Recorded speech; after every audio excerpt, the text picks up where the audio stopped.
জয় জগন্নাথ দর্শকবৃন্দ, আমি চয়ন ভট্টাচার্য দেব শর্মা আর আপনারা দেখছেন শ্রী রাধারমন লালজি ইউটিউব পরিবারের এখনো পর্যন্ত একমাত্র ধারাবাহিক করুণা অবতার ও ছোট্ট নিমাই।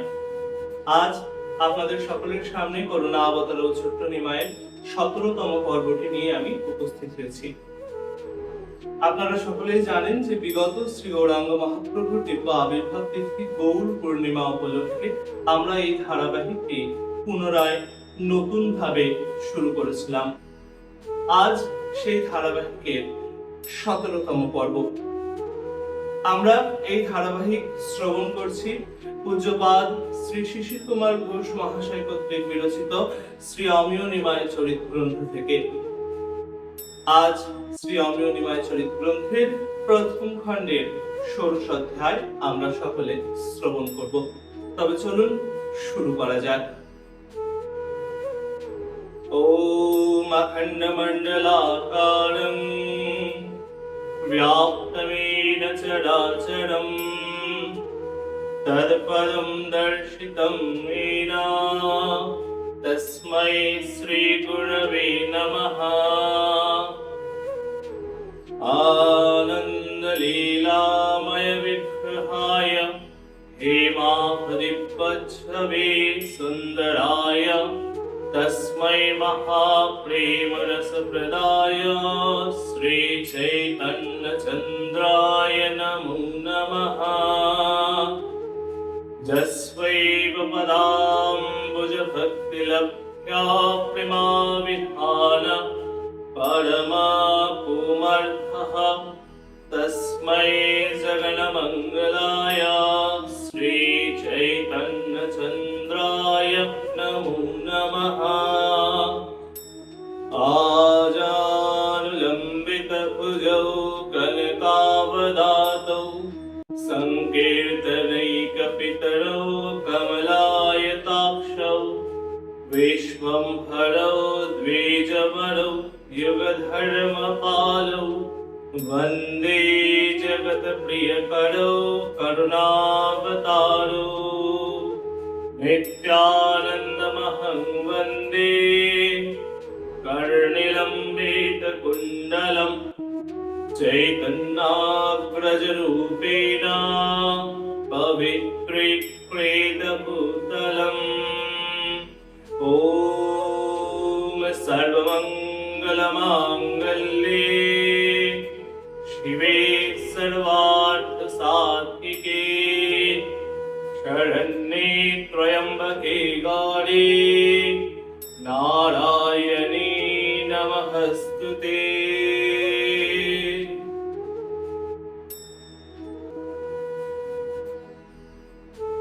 আমাদের এই ধারাবাহিক শ্রী গুরু মহারাজের অপার করুণায় ভগবান নিতাই গৌরের ইচ্ছায় আসবে প্রতি বৃহস্পতিবার ঠিক রাত্রি ৯টায়।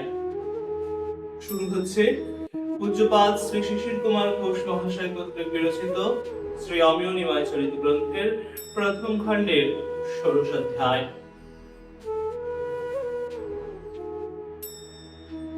গৌর জানা নাহি ছিল তখন আছিনু ভালো, কাল কাটাইতাম আমি সুখে, গৌর নাম করণে গেল, কেবা কানে মন্ত্র দিল, হুতাশে পিয়াসে মরি দুঃখে,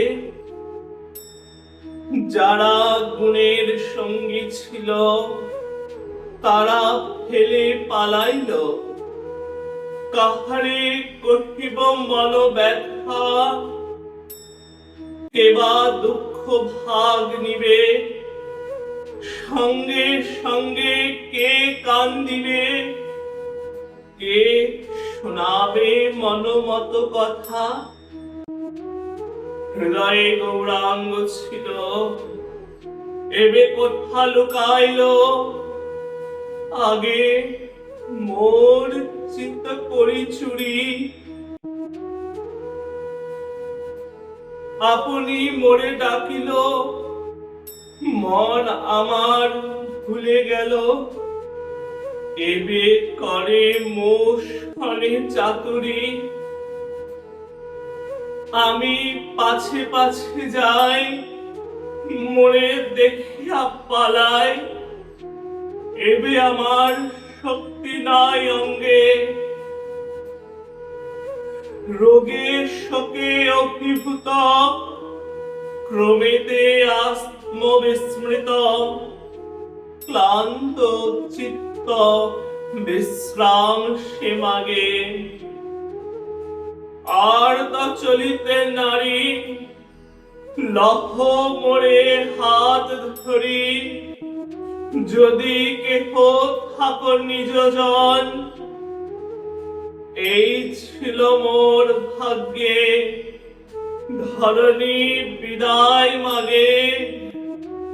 বলরাম আকিঞ্চন।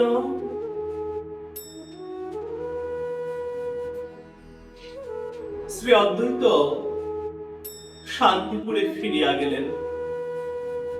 পূর্বে বলিয়াছি, শ্রী অদ্বৈতের চরিত্র বুদ্ধির অগম্য। শান্তিপুরে ফিরিয়া আসিয়া তাহার মনে নিমাইয়ের প্রতি আবার একটু অবিশ্বাস হইল।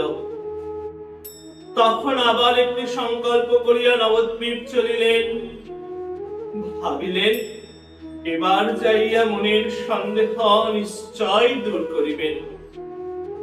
এই সংকল্প করিয়া তিনি প্রাতে শান্তিপুর ছাড়িয়া প্রহরেক বেলার সময়ে নবদ্বীপে শ্রীবাসের বাড়ি আসিলেন।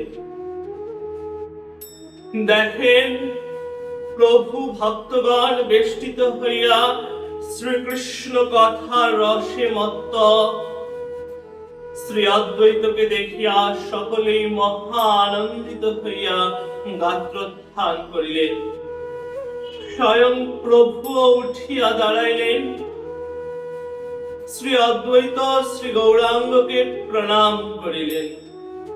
প্রভু অদ্বৈতকে প্রণাম করিলেন। পরে সকলে উপবেশন করিলেন। সকলে বসিলে প্রভু বলিলেন, এখন সীতাপতি আসিলেন বুঝি? আর আমাদের শাওনের ভয় থাকিল না। শ্রী অদ্বৈতের ধরনীর নাম সীতা। সেই উপলক্ষ করিয়া শ্রী অদ্বৈতকে শ্রী রামচন্দ্র সাব্যস্ত করিয়া এই কথা বলিলেন শ্রীনিমাই। অদ্বৈত আচার্য বলিলেন, কই, এখানে রঘুনাথ কোথা? এখানে বরং যদুনাথ আছেন দেখিতে পাইতেছি। প্রভু এ কথার কোনো উত্তর না দিয়া বলিতেছেন, আপনি আমাকে ফেলিয়া শান্তিপুরে থাকেন, ইহাতে আমি বড় দুঃখ পাই। শ্রী অদ্বৈত উত্তর করিবার পূর্বে শ্রীবাস বলিলেন, শ্রী অদ্বৈত প্রভু শান্তিপুরে থাকেন বটে, কিন্তু এখন তোমার আবির্ভাবে নবদ্বীপে আকৃষ্ট হইয়াছেন, আর তোমার আবির্ভাবে এই নবদ্বীপে এখন নিত্যানন্দের অবস্থিতি হইতেছে। ইহার তাৎপর্য এই যে, অদ্বৈত প্রভু প্রথমে শান্ত রসে মুগ্ধ ছিলেন, এখন দ্বীপ স্বরূপ যে নববিধ ভক্তি, সেই নবদ্বীপের আকৃষ্ট হইয়াছেন, আর সেই নিমিত্ত নিত্যানন্দই নিতান্তই আনন্দ ভোগ করিতেছেন। শ্রী অদ্বৈত বলিতেছেন, সেই নিমিত্ত শ্রীবাস এখানে আছেন, তাহাতেই লোকে যাহা ইচ্ছা করে তাহাই পায়। শ্রী শব্দে লক্ষ্মী, সুতরাং অদ্বৈত বলিতেছেন, যেখানে লক্ষ্মী বাস করেন সেখানে লোকের অভাব নাই। শ্রী গৌরাঙ্গের প্রথম ঘরণীর নাম লক্ষ্মী, তাহা পাঠকগণ সকলেই জানেন। তাহাকে লক্ষ্য করিয়া শ্রীবাস বলিতেছেন, লক্ষ্মী এখানে আর এখন কোথায়? লক্ষ্মী তো অন্তর্ধান করিয়াছেন। গৌরাঙ্গের এই কথা শুনিয়া বলিতেছেন, শ্রী শব্দে ভক্তি। তোমরা সকলে যেখানে বর্তমান সেখানে শ্রী অন্তর্ধান করিয়াছেন, ইহা হইতে পারে না। শ্রী অদ্বৈত বলিতেছেন, অবশ্য শ্রী নবদ্বীপ আছেন, আর তিনি এখন বিষ্ণুপ্রিয়া হইয়াছেন।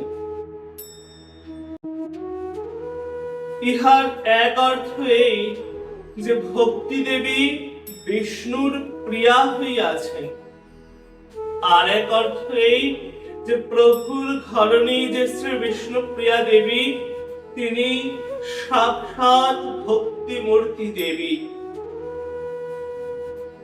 শ্রী গৌরাঙ্গ।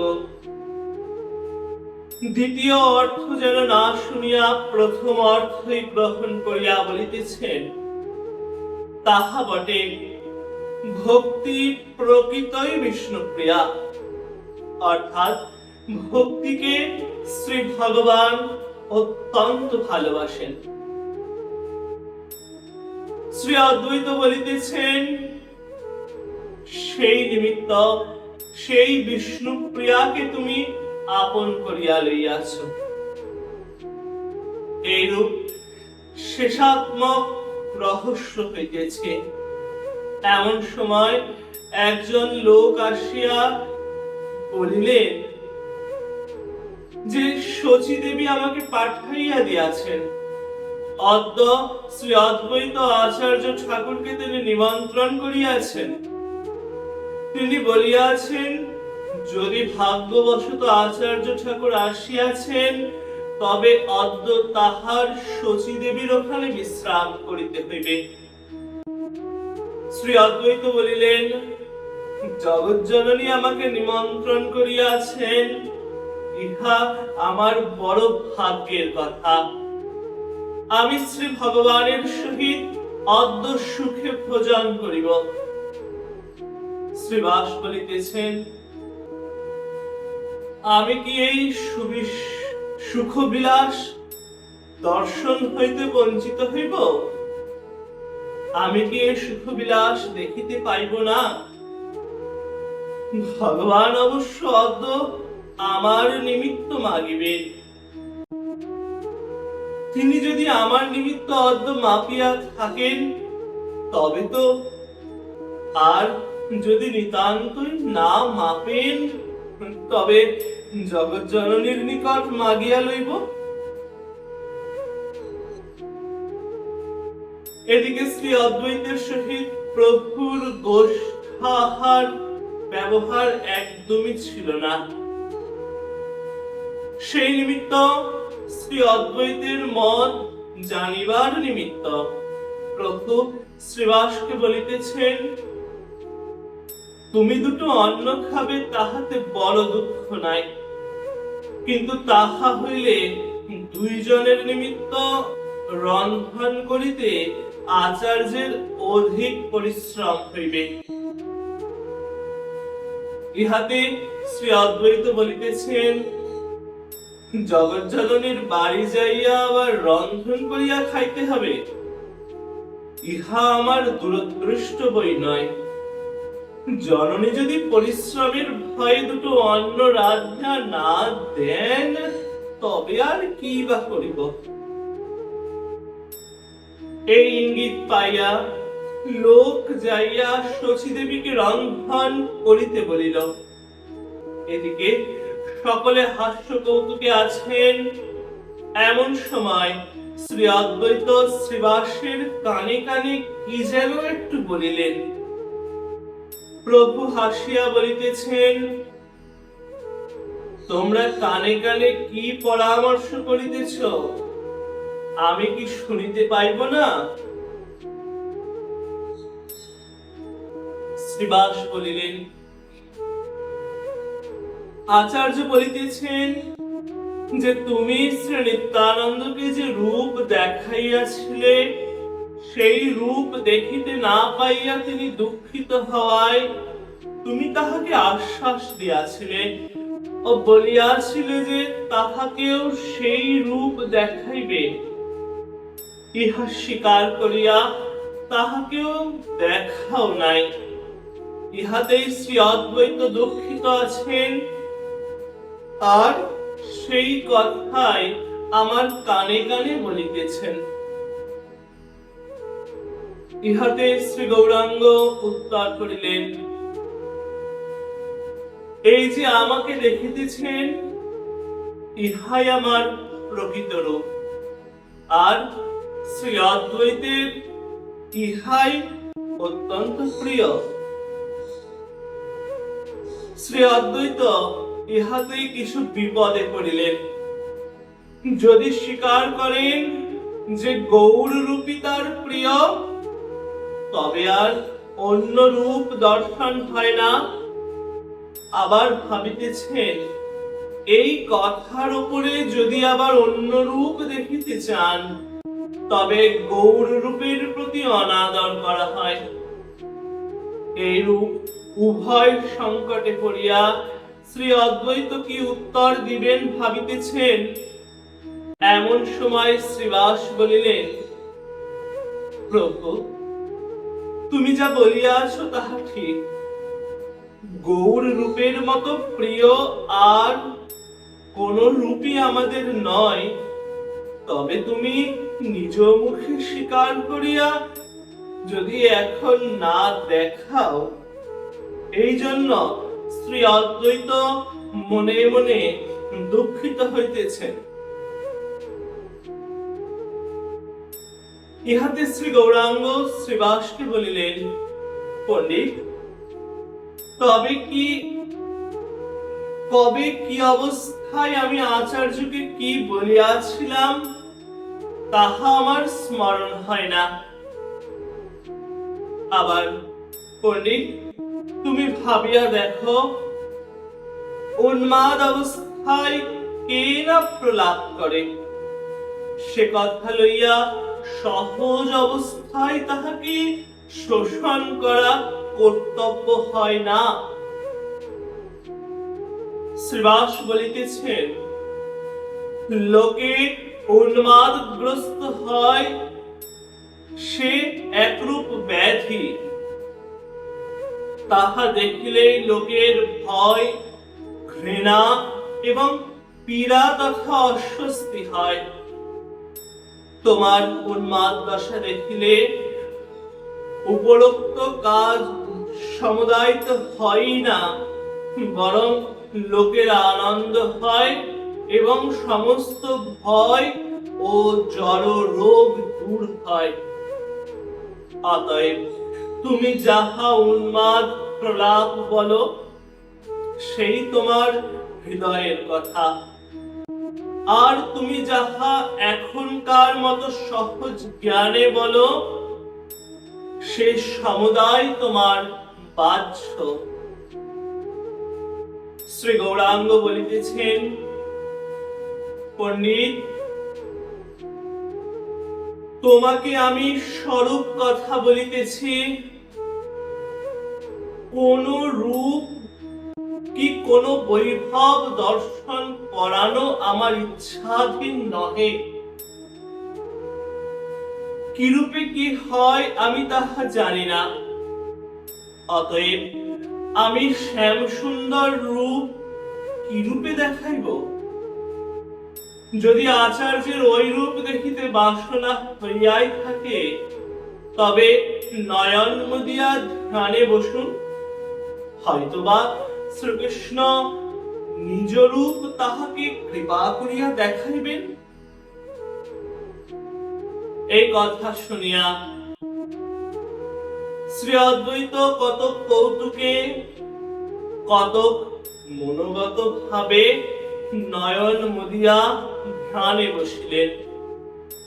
আর ভক্তগণ ঐরূপ মনের ভাবে নীরব হইয়া কি হয় তাহা দেখিতে লাগিলেন। যদিও শ্রী গৌরাঙ্গ যেন রহস্য করিয়া এই কথা বলিলেন, তবুও ভক্তগণ ভাবিলেন যে অবশ্যই কিছু গূঢ় রহস্য প্রকাশ পাইবে, সন্দেহ নাই।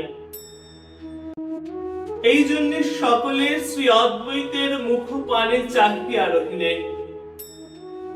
দেখেন কি, শ্রী অদ্বৈত বসিতে বসিতে অচেতন হইলেন, এমনকি তাহার শ্বাস পর্যন্ত রুদ্ধ হইল। জীবন্ত মনুষ্যের লক্ষণ নাই। ভক্তগণ ইহাতে ভয় পাইলেন, কিন্তু দেখিতেছেন তাহার সর্বাঙ্গে পুলকাবলী দেখা যাইতেছে। ইহাতে দেহে যে প্রাণ আছে তাহা বুঝিলেন। তখন শ্রীবাস একটু ব্যস্ত হইয়া প্রভুকে জিজ্ঞাসা করিতেছেন, প্রভু প্রভু আচার্যের একই দশা হইল। প্রভু বলিতেছেন, আর কিছু নয়, বোধ হয় হৃদয়ে শ্রীকৃষ্ণের দর্শন করিতেছেন, আর সেই আনন্দে স্পন্দনহীন হইয়া আছেন। শ্রীবাস বলিলেন, প্রভু আমরা অভাগা, আমাদিগকে তোমার শ্যাম সুন্দর রূপ দেখাইবে না বলিয়াই কি গোপনে অদ্বৈত আচার্যকে দেখালে? তাহা না দেখাইলে তাহাতে আমাদের কিছু দুঃখ নাই। গৌর রূপী আমাদের প্রকৃতপক্ষে ভজনীয় বস্তু এবং গৌর রূপী যথেষ্ট। তবে তুমি এখন আচার্যকে চেতন করিয়া দাও। প্রভু বলিলেন, আমি কি রূপে চেতন করাইয়া দিব? দেখো, আচার্যের আপনি হইতেই চৈতন্য হইবে। ইহা বলিতে বলিতে আচার্য চেতন পাইলেন। চেতন পাইয়া নিবৃত্তিতের ন্যায় অর্ধবাহ্য দৃষ্টে এদিকে ওদিকে চাহিতে লাগিলেন, যেন কি দেখিতেছিলেন আর কি দেখিতে পাইতেছেন না। পরে আপনি বলিতেছেন যে এই শ্যাম বর্ণ অতি সুন্দর উজ্জ্বল মূরতি, সেই উজ্জ্বল মূরতি দেখিতেছিলাম, তিনি কোথায় গেলেন? তাহার আপাদমস্তক ও গলে বনমালা,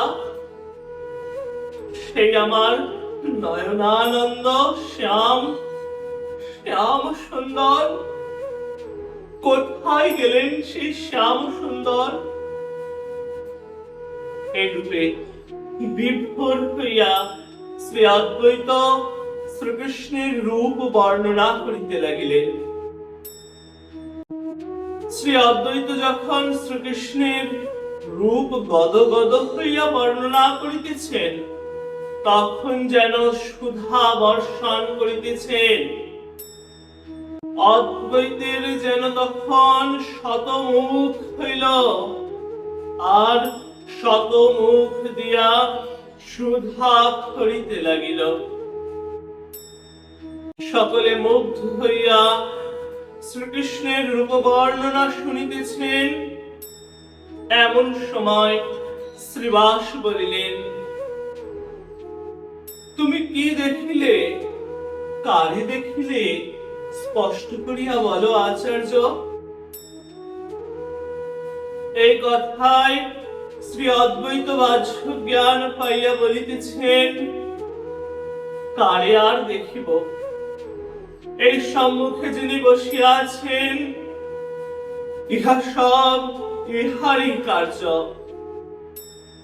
আমি যে মাত্র নয়ন মুদিলাম, অমনি শ্রী গৌরাঙ্গকে দেখাইয়া অদ্বৈত আচার্য বলিতেছেন, আমি যে মাত্র নয়ন মুদিলাম, অমনি এই যে বস্তু, এই বস্তুটি আমার হৃদয়ে প্রবেশ করিলেন, আর শ্যাম রূপ ধরিয়া আমার নয়নে আনন্দ দিতেছিলেন।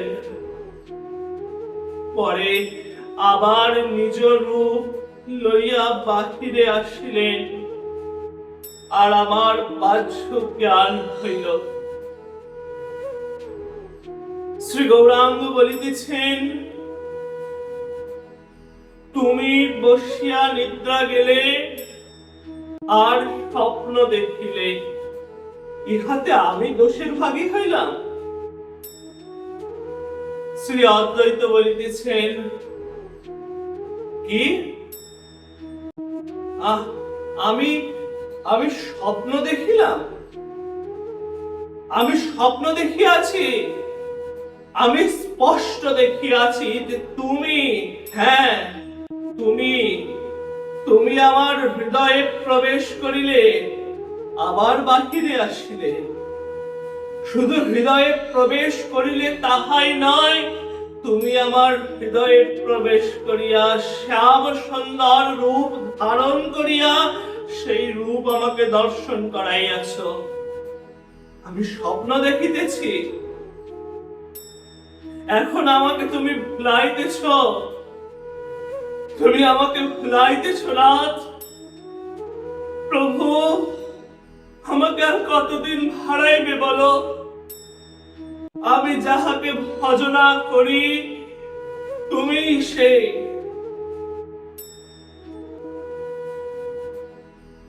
এই যে শ্রী অদ্বৈত তাহার প্রাণনাথকে চিনিলেন, সে চেনা চিরদিন সমান রহিল না। অল্পকাল পরে আবার তাহার মনে খটকা উপস্থিত হইল। সেটি জীবের সৃষ্টি হইতে আবহমান কালের পুরাতন অবিশ্বাস, অর্থাৎ নিমাই কি সত্যি তাহার প্রাণেশ্বর সেই নন্দনন্দন শ্রীকৃষ্ণ? লোকে ইচ্ছা করিলেও মনে এই বিশ্বাস আনিতে পারে না। চাক্ষুষ দেখিলে তো অনেক সময় বিশ্বাসই হয় না।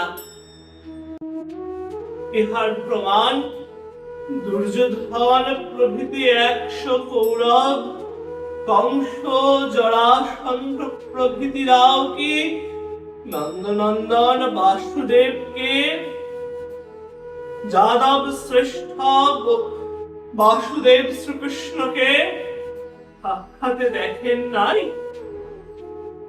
তাহারা কি বিশ্বাস করিতে পারিয়াছিলেন? স্বয়ং লোক পিতামহ ব্রহ্মা তিনি পর্যন্ত বিশ্বাস করিতে পারেন নাই। বিশ্বাস আনয়ন করিতে হইলে মনের একটি অবস্থা বিশেষের প্রয়োজন। কাহারো এই অবস্থা শীঘ্র, কাহারো বা বিলম্বে হয়। ব্রহ্মার শ্রীকৃষ্ণকে বিশ্বাস হয় নাই, ইন্দ্রেরও হয় নাই। সুতরাং অদ্বৈতের যে নিমাইয়ের প্রতি সন্দেহ থাকবে, তাহার আর বিচিত্রতাই বাকি। আবার এমনও হইতে পারে যে এই অবিশ্বাস এই লীলার একটি অঙ্গ। তবে আমাদের ধারাবাহিকের এই 17তম পর্ব এবং পূজ্যপাদ শ্রী শিশির কুমার ঘোষ মহাশয়ের বিরচিত শ্রী অমিয় নিমাই চরিত গ্রন্থের প্রথম খণ্ডের 16 অধ্যায় এখানে বিশ্রাম হচ্ছে। আমরা মহাপ্রভু শ্রী গৌরসুন্দরের যে লীলা, সেই লীলা অনেকটাই শ্রবণ করেছি। আর একটি অধ্যায় অর্থাৎ 17 অধ্যায়, এই অধ্যায়ের পরেই আমরা মহাপ্রভুর অর্থাৎ আমাদের গৌরসুন্দরের মহাপ্রকাশ লীলা এবং তার পরের অধ্যায়ে আমরা জগাইমাধ্যায় উদ্ধার লীলা আস্বাদন করব। আজ আমাদের এই পর্বটি অর্থাৎ আমাদের ধারাবাহিকের 17তম পর্বটি এখানে বিশ্রাম করছি।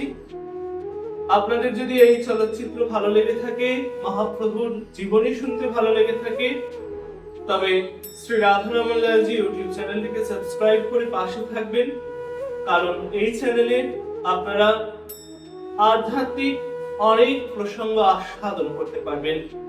ভগবানের দিব্য চরিত্র তথা বিভিন্ন দেবদেবীর স্তোত্র, মন্ত্র, কবচ প্রভৃতি এই চ্যানেলে আমি উপস্থাপন করে থাকি।